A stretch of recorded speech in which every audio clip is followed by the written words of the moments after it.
Hello everyone, আসসালামু আলাইকুম। তো আমি যেই জায়গায় দাঁড়ায় আছি এটাকে বলে যে টেহার চক। তো টেহার চক আমাদের এলাকার মানুষ যারা সবাই চিনবেন যে টেহার চক কাকে বলে। তা আমি আজকে আপনাদের দেখাবো যে টেহার চকের পরে কি আছে। তো এই যে দেখেন, টেহার চকের পর হলো বিশাল বড় মেঘনা নদী। এই মেঘনা নদীর পাড়ে আমি দাঁড়িয়ে আছি। তো এখানে মজার বিষয় হলো, এখানে আপনার দাঁড়ালে পুরো কক্সবাজার এবং কি সাজেকের ফিলটা উপভোগ করতে পারবেন। আর আমাদের এলাকার মানুষ যারা সবাই চিনবেন যে টেহার চক কাকে বলে। এই টেহার চক ঘিরে অনেক স্মৃতি জড়িয়ে আছে। এই টেহার চক অনেক অনেক অনেক স্মৃতি এই জায়গায় জড়িয়ে আছে। তা আমি আজকে আসলাম বাড়ি থেকে 1 ঘন্টা হাইটে আইসা এই জায়গায় দাঁড়ালাম শুধু নদীর সৌন্দর্যটা আপনাদের দেখানোর জন্য।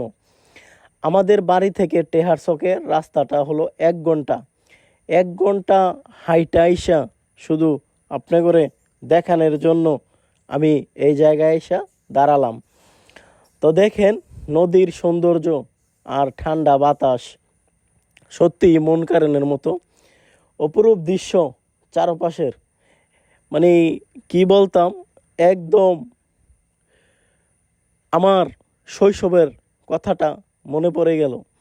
শৈশবে এই জায়গায় অনেক বছর পর এই জায়গায় আসলাম, কিন্তু আমি ওই আগের মতোই ফিলটা উপভোগ করতেছি।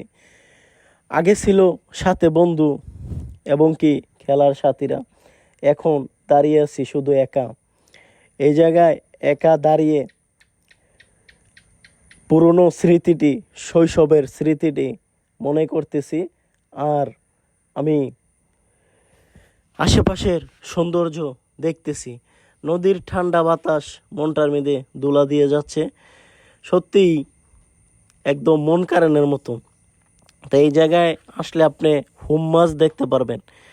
হুম মাছ অনেকেই চিনেন, কিন্তু আমি 2বার দেখেছি। এই জায়গায় দাঁড়ালে আপনার ভাগ্য ভালো হলে আপনি হুম মাছ দেখতে পারবেন।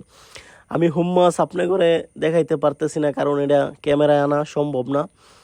এটা বাসে সাথে সাথে পানির নিচে জায়গা, বাসে সাথে সাথে পানির তলে জায়গা, তার জন্য ক্যামেরায় আনা সম্ভব না। তবে আমাদের এলাকার অনেক মানুষই এই হুম মাছ দেখেছে। আমি এই জায়গায় সত্যি কথা দাঁড়ানোর পরই আমি হুম মাছ দেখেছি, কিন্তু এটা ক্যামেরায় আনা সম্ভব না। তো এই টেহার চক ঘিরে অনেক স্মৃতি, অনেক কিছু জড়িয়ে আছে। আগে মাঠে আইসা অনেক খেলাধুলা এবং কি অনেক এনজয়, বন্ধুদের সাথে ফালাফালি, গোসল করা ইত্যাদি অনেক কিছুই এই জায়গার স্মৃতি আজও মনে পড়ে। তা আমি অনেক কষ্ট করেই এই জায়গায় এসে দাঁড়ালাম শুধু আপনি করে এই টেহার চকের সৌন্দর্যটা দেখার জন্য এবং কি আমাদের বড় মেঘনা নদীর সৌন্দর্যটা দেখানোর জন্য।